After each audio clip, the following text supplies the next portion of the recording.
एक तर पहिली गोष्ट, खरी राष्ट्रवादी कोणाची ही अजून सुप्रीम कोर्टात जायचं आहे प्रकरण. आणि खरी राष्ट्रवादी कोणाची हे महाराष्ट्रातल्या चावडीवर बसणाऱ्या कोणालाही विचारलं, शहरातल्या ट्रेनमधनं जाणाऱ्या कुठल्याही माणसाला विचारलं, कुठल्याही स्त्रीला विचारलं, कुठल्याही भगिनीला विचारलं, तर राष्ट्रवादी कोणाची? शरद पवारांची. इतकं सोपं उत्तर आहे. आणि माझी आणि जयंत पाटलांची राजीनामा जे काही झालं त्याच्यानंतर कधी भेटच झाली नाही. आणि मी आंदोलन करायला आजपर्यंत 30-35 वर्ष मी आंदोलन करतोय. स्वतः पुढे राहून नेतृत्व करणारा माणूस आहे मी घरात बसून कोणाला आंदोलन करा असं सांगणारा माणूस नाही आहे. उगाच नाही माझ्यावर 40 केसेस आहेत. आणि त्याच्यासाठी संघटनेचा अनुभव असावा लागतो, संघटनेचं काम करावं लागतं. संघटनेचा अनुभव नसला की अशा चुका होतात. कोणाला विचारून आंदोलन जितेंद्र आव्हाडने उभ्या आयुष्यात केलं नाही आणि करणार नाही. लोकसत्ता जाळलेला आहे मी 93 साली. लोकसत्ता ट्रेन अडवल्या आहेत, मुंबईचं अख्खं ट्रॅफिक जॅम केलंय, अख्खं ठाणं बंद करून दाखवलंय. तेव्हा हे आंदोलन बिंदोलन कोणाच्या सांगण्यावरनं करणं हे जितेंद्र आव्हाडचं काम नाही. जितेंद्र आव्हाड कोणाचंही ऐकत नाही आंदोलनाच्या वेळेस, अगदी शरद पवारांचंही ऐकत नाही. मी सिंघानियाच्या घराजवळ जाऊन आंदोलन केलं होतं तेव्हा सिंघानिया स्वतः जाऊन शरद पवार साहेबांना म्हणाला होता की त्याला थांबवा. साहेबांनी त्याला सांगितलं स्पष्ट शब्दात, मी त्याला थांबू शकत नाही, तू काय ऐकत नाही असल्या गोष्टीत. तेव्हा आंदोलन बिंदोलन तुम्ही जितेंद्र आव्हाडला ओळखलंच नाही, हाच प्रॉब्लेम आहे. शरद पवार यांनी नेहमी सातत्याने धरसोड वृत्ती केलेली आहे असं देखील अजित पवार म्हणतात. त्यांनी मोठा घोषणा केलेला आहे की ज्यावेळी सत्तेत सहभागी व्हायचं होतं त्यावेळी शरद पवार यांनी स्वतःच सांगितलं की मी राजीनामा देतो आणि तुम्ही सत्तेत सहभागी व्हा. आणि त्या प्रसंगी जयंत पाटील सुप्रियासो हे देखील उपस्थित होते जेव्हा या संदर्भामध्ये बोलणी सुरू होती. मला काय, मी उपस्थित नव्हतो, त्यामुळे अजित पवार खरं बोलतात का खोटं बोलतात कोणाला माहिती. मला एवढं आठवतं की जेव्हा जेव्हा शरद पवार लोकप्रियतेच्या परमोच्च बिंदूवर असायचे तेव्हा तेव्हा अजित पवार संध्याकाळी नाटक करून फुगा फोडायचे. एवढे दिवस आम्ही बोलत नव्हतो, आता तुम्ही शरद पवारांवरच बोलायला लागले. म्हणजे अजित पवारांनी शरद पवारांवर बोलावं हे तर म्हणजे कलियुग. तुमचा निर्माता आहे, त्यांनी तयार केलेली शेती तुमच्या हातात फक्त कापायला दिली आहे. तो बारामती मतदारसंघ निर्माण कोणी केला? शरद पवारांनी. आणि तो तुम्हाला असा आयता हातात आणून दिला. अरे कमीत कमी एवढं तर मर्यादा बाळगा की शरद पवारांवर बोलणार नाही. चांगले चांगले नेते आजपर्यंत मर्यादा बाळगून आहेत की शरद पवारांवर बोलायचं नाही. ज्यांनी तुम्हाला घडवलं, एक लक्षात ठेवा, मूर्तीकडे बघितल्यावर मूर्तिकार लक्षात ठेवतात.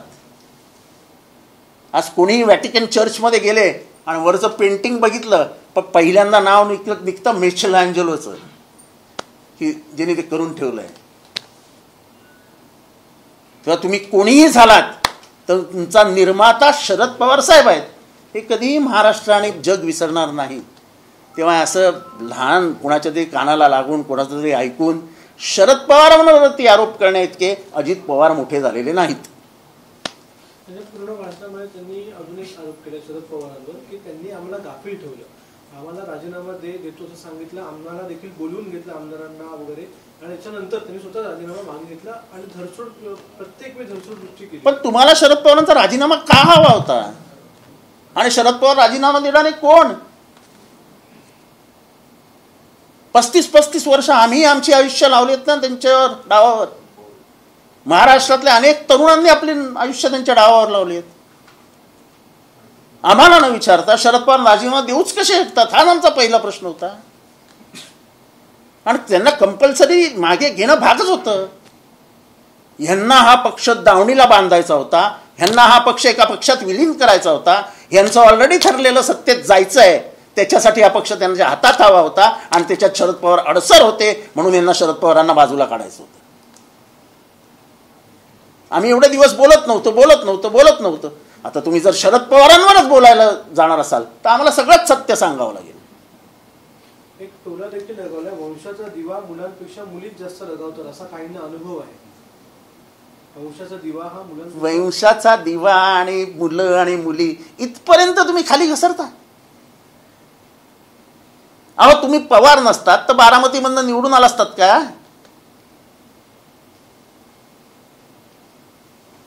वंशाचा दिवा, मी त्या घराण्याचा नाही, हा काय माझा दोष आहे का?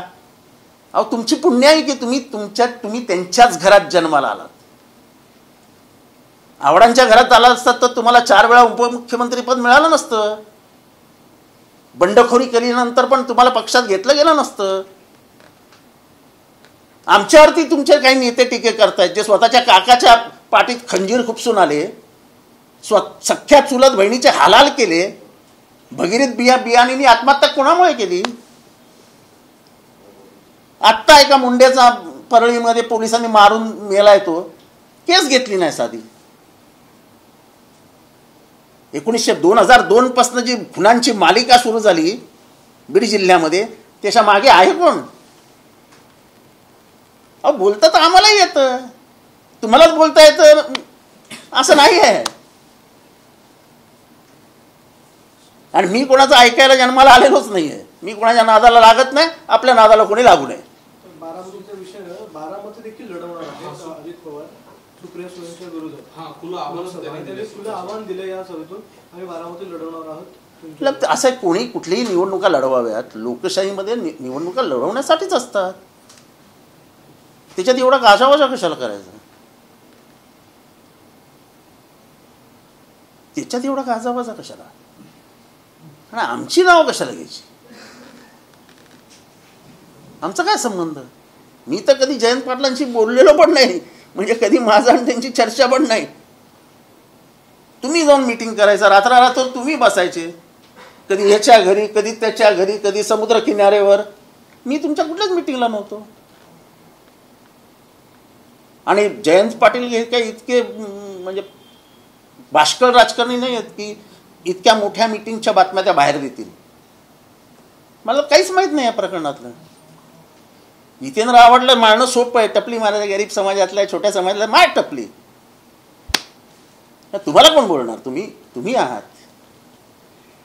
एकंदरीत त्यांचं म्हणणं आहे की हे सगळं घडलंय म्हणजे पक्षांतर त्यांच्याबरोबर जाणं, हे सगळं जाणं, ह्या मागे शरद पवारांचीच एक म्हणण्याचं त्यांचं बोलण्याचं हे होतं. त्याचमुळे आमचं हे सगळं गोष्टी घडल्यात. मग प्लॅनिंग असं आहे की तुमचं प्लॅनिंग कधीपासून होतं हे स्वतःच्या मनाला विचारा. 5 वर्ष शरद पवारांचं डोकं कोणी कोणी खाल्लं हे जरा परमेश्वराला स्मरून महाराष्ट्राला सांगा. कोण कोण माणसं आहेत जी शरद पवारांना जाऊन सांगायची चला बीजेपीत जाऊया, चला बीजेपीत जाऊया, चला बीजेपीत जाऊया? हे जरा तुम्ही स्मरून सांगा. उद्विग्न अवस्थेत आलेला माणूस शेवटी काय करतो? तो असे काहीतरी पटकन निर्णय घेऊन टाकतो. आणि ह्याच्यातलं आम्हाला काहीच माहित नाही, पण मला हे माहिती आहे कोण कोण जायचे त्यांच्याकडे. बीजेपीत जाऊया, बीजेपीत जाऊया, बीजेपीत जाऊया, उठले की बीजेपीत जाऊया. 2014 पर्यंत कोणी बोलत नाही, कोण सत्तेत होते. म्हणजे शरद पवारांचा राजकीय प्रवास कायमचा धुळीला मिळवायचा. जो चेहरा महाराष्ट्रात पुरोगमित्वाचा त्यांनी निर्माण केलाय तो कायमचा संपून टाकायचा, पण आपण सत्तेत राहायचं हे आम्हाला नामंजूर होतं.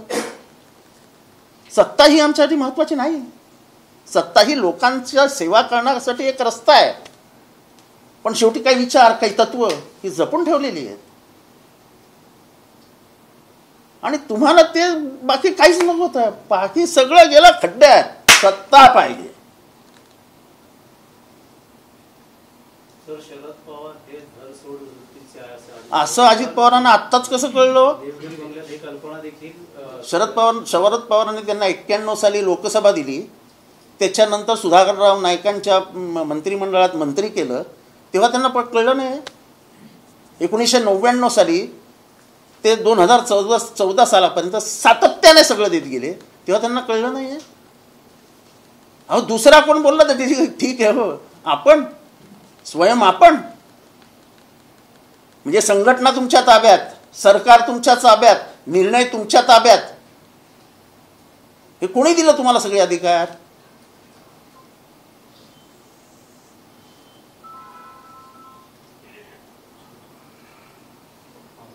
अनिल देशमुखबरोबर अनेक बैठका पवारांच्या झाल्या, अजित पवारांबरोबर, मात्र भाजपला ते नको होते असं मला काय माहीत नाही तुम्ही कोणाबरोबर बैठका केल्या, काय बैठका केल्या.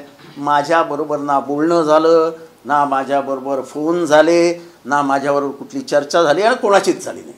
ना पवार साहेबांची झाली, ना त्यांची झाली. अर्थात त्यांना मी नकोच असतो कायम, त्याच्यामुळे मला त्यांच्याबद्दल काही फार बोलायचंच नाही.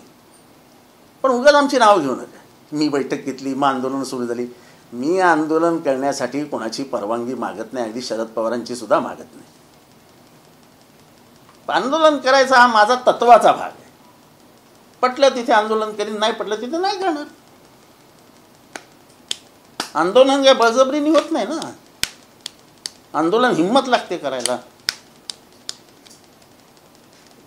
ते भाषण आपलं नाव घेतच असं का? आम्ही लोकप्रिय आहे.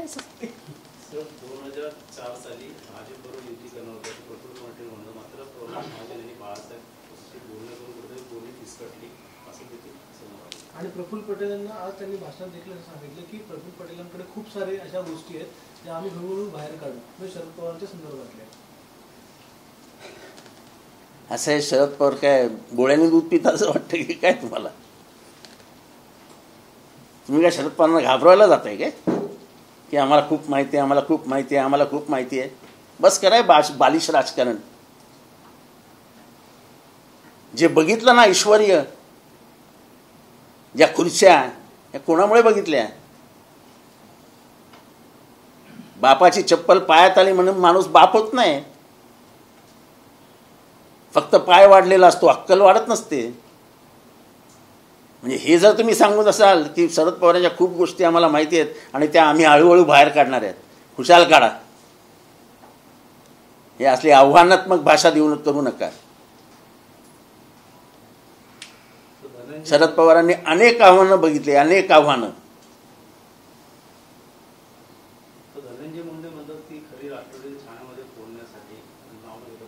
मी सांगितलं ना, मी माझं नाव न घेता जे बोलले, काकाच्या पाठीत सुरा कोणी मारला?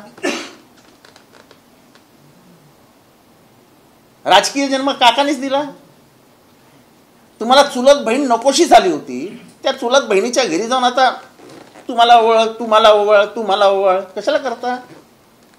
भरत बियाणी, भगीरथ बियाणी यांनी आत्महत्या का केली? त्याच्या पोरीला कोणी छळलं? आणि त्या छळाला कंटाळून भगीरथ बियाणींनी आत्महत्या केली की नाही? आत्ता मुंडे नावाचा एक पोरगा मारले गेला परळीमध्ये, पोलिसांच्या मुळे मारला गेला की काहीतरी झालं, गुन्हा का नाही नोंदवलाय?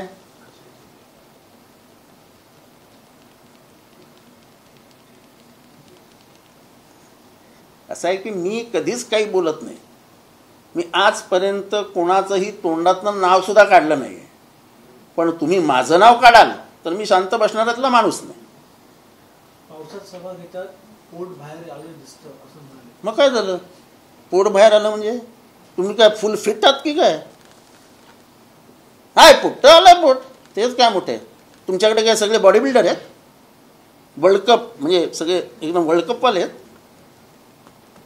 काय बालिश भाषण करतात, पोट दिसतं, मांड्या दिसतात. पुण्याची एक व्यावसायिक चोरडिया यांच्या घरी जी बैठक झाली होती त्यामध्ये मला काय करायचं? कोण चोरडिया, कोण चोरडिया मला काय माहिती आहे? हे अंगाशी आल्यावरती हे सगळे अशा बातम्या फोडायच्या असतात. त्याच्यातला हा बालिश राजकीय प्रकार आहे. राजकारणामध्ये काही मर्यादा बाळगायच्या असतात. राजकारणामध्ये कितीही शत्रू मोठा असेल, काही गुप्तता बाळगायची असते. त्याच दिवशी संध्याकाळी त्या गोष्टी विसरायच्या असतात. त्या आपल्या फायद्यासाठी नंतर काढायच्या नसतात.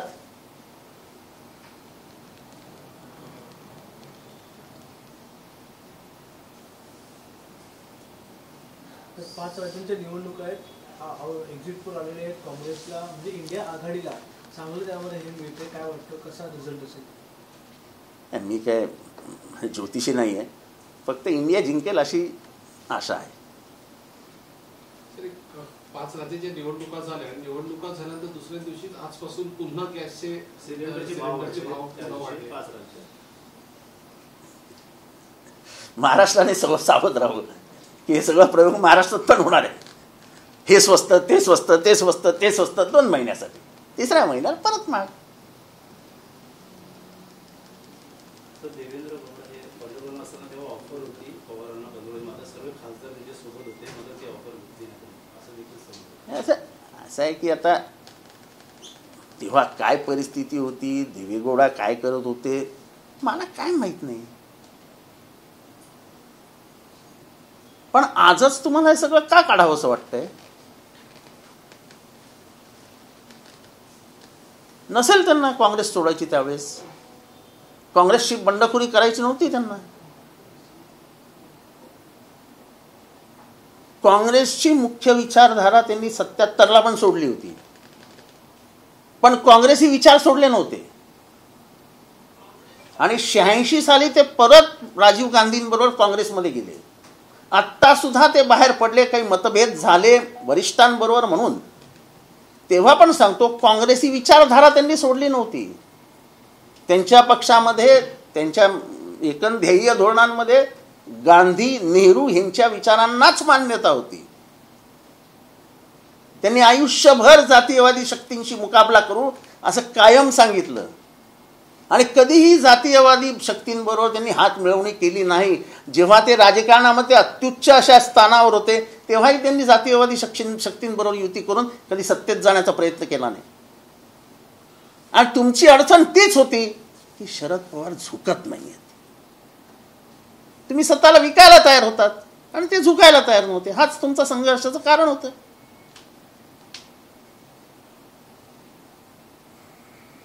सर 5 राज्यों के एग्जिट पोल में भाजपा को बड़ी हार का सामना नजर आ रहा है, और जिस तरीके से कांग्रेस को फिर क्यों इतनी जल्दी घाई लगी आपको? रुको ना जरा. देखो ऐसा है कि कल तक बीजेपी के साथ मोदी साहब का चेहरा दिख रहा था. कल से जब से माहौल कुछ बदला हुआ नजर आता है तब जेपी नड्डा का चेहरा आ गया है. जीतेंगे तो मोदी, हारेंगे तो नड्डा. इससे समझ जाओ. सर मौलाना अरशद मदनी कह रहे कि नाही मुझे बस चलो पॉलिटिकल आपल्या गप्पा झाल्या. लढाई सुरू आहे. हा? मात्र अजितदादा राष्ट्रवादी ही खरी आमची राष्ट्रवादी आहे, पक्ष जिंकण्याची लढाई सुरू आहे. हे बघा मी आधीच सांगतो 99 साली पक्ष स्थापन झाला. हा स्थापन कोणी केला? कोणी स्थापन केला? महाराष्ट्रातल्या कुठल्याही बालकाला जाऊन विचारा.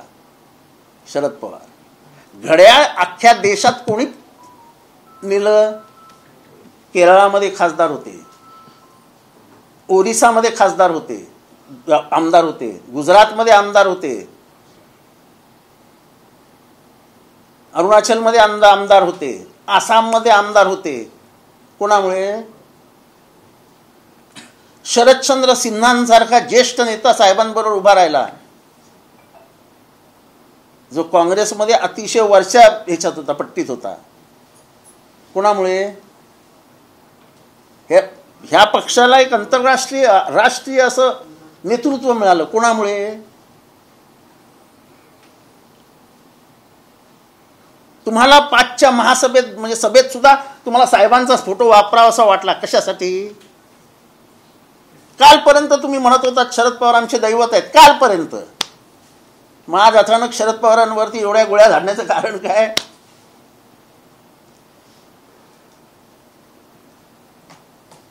आणि कोणी झाडत गोळ्या?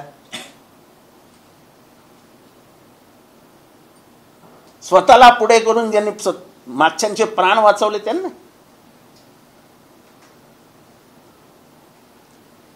शरद पवारला संपवण्याचं काम सुरू आहे आता. आणि तुम्ही देखील म्हणता हे तर मी नेहमीच म्हणतो की शरद पवारांना संपवण्याची सुपारीच घेतली आहे त्यांनी. कारण त्यांना माहिती आहे शरद पवार काय जादूगार आहेत ते. मग शरद पवार दुटप्पी आहेत, शरद पवार काय काय त्यांनी काय शब्द वापरले ना काहीतरी. मग शरद पवार 93 साली असं बोलले होते, शरद पवार 96 साली असं बोलले होते, ते देवेगौडा असे बोलले होते, ते हे असे बोलले होते. कोण काय बोललं नव्हतं. आणि माझी आणि जयंत पाटलांची ह्या बाबतीत कधीही बैठक झाली नाही, हे स्पष्ट सांगतो. उगाच खोट्या अफवा पसरू नका. मी जे काय करतो ते माझ्या हिमतीवर आणि ताकदीवर करतो, हे ठोकून सांगतोय. काही लोक सांगण्याचा प्रयत्न करतात का तुमच्या आणि जयंत पाटला बैठक झाली आणि त्या मागचं आता काय असे तुम्हाला कारणं हवी आहेत काहीतरी. मग काय सोपं असतं ना, जयंत पाटलांची आणि जितेंद्र आव्हाडांची बैठक झाली, कुठे झाली, काय पुरावे? पण तुमचा प्रत्येक पुरावा मी तुम्हाला देऊ शकतो, पुराव्यासकटच बोलीन. तुम्ही कुठल्या फ्लाईटनी कधी गेलात, कुठे गेलात, त्या फ्लाईटचं हे काय होतं, VT नंबर काय होता, सगळं देतो. रात्रीच्या अंधारातच कशाला तुम्हाला दिल्लीला जायचं असतं?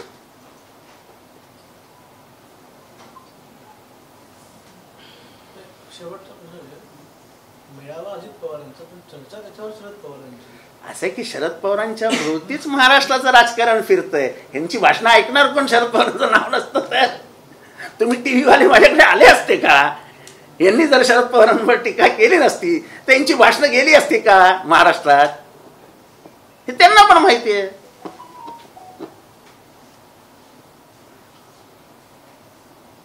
शरद पवारांच्या नावाला स्पर्श केल्याशिवाय आपली राजकीय उन्नती नाही, हे सगळ्यांना माहिती आहे. आणि आम्ही त्यांच्या नावाचा वापर करत नाही. पण त्यांच्यावर जर तुम्ही तुटून पडणार असाल तर जे योद्ध्याचं काम आहे, जे सैनिकाचं काम आहे, ते आम्हाला करावं लागेल. आणि त्यात बळी गेला तरी चालेल.